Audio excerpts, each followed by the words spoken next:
ML Sports Take brought to you by Burn Dairy and Elevate Fitness of Syracuse. Now that Sean McDermott's been fired, clearly the Brandon Beane, Sean McDermott 9-year lockstep best buddies. McDermott hired Beane.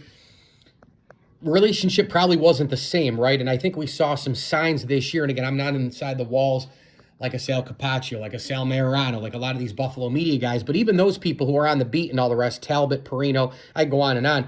Even those guys eventually can't be in the building, right? And there's things that go on with a team that a lot of media people don't see, and somehow like stuff leaks out of a building, and it might go to like a national person, a Rappaport or a Schefter, a Rossini or somebody like that. But the one thing, or even a John Middlecoff who's been in football circles, like working for teams and like the Eagles and 49ers, sources leak something to him because they know he's a football guy. But even this year, you know, from the outside looking in, from like a seat like mine, I mean, think about, they were kind of back and forth about the roster, and some things, there were some communication mishaps between the two, and they didn't say the same things all the time. And how about this one?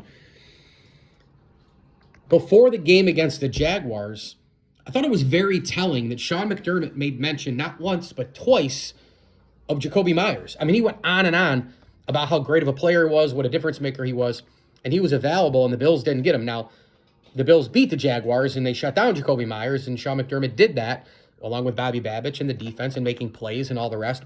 But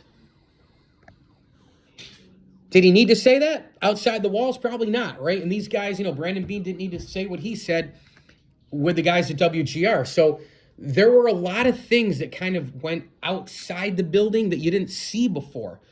Tension, pressure, relationship stuff. One guy going on one thing, another person saying this. They weren't quite in lockstep maybe during training camp. So maybe some friction building there. And when you don't win and you're in the Super Bowl window and you face the pressure all the time, those things can happen.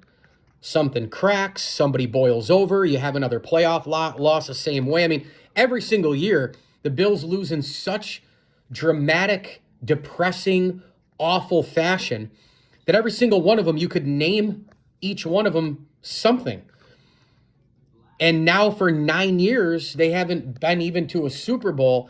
And the Joe Burrow, always injured, always, struggling in terms of ownership. And they've even been to a Super Bowl. And Joe Burrow's always hurt. So, you make a change to make a change. You can't keep running it back. On and on it goes. But, one of the reasons why I was so shocked about it was because Beane and McDermott have been in lockstep. They do love the continuity. They love the sustainability.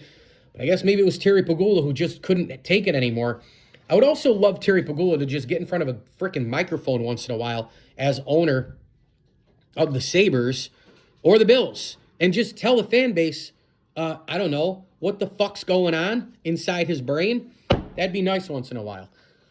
Mike Lindsley here, ML Sports Take, brought to you by our good friends at Stanley Law Offices, Welch & Company Jewelers, and Burn Dairy. Go gas up your vehicle. Sign up for the rewards program at Burn Dairy. Burn Dairy, it's all good. We also thank some select partner friends of the program as well. Ed and Chris Duty, Chaz Foland, Dave Foland, Karen Graham, Mark Alberti, Dan Van Hart, and Scott Carey. As I always tell you, enjoy the games.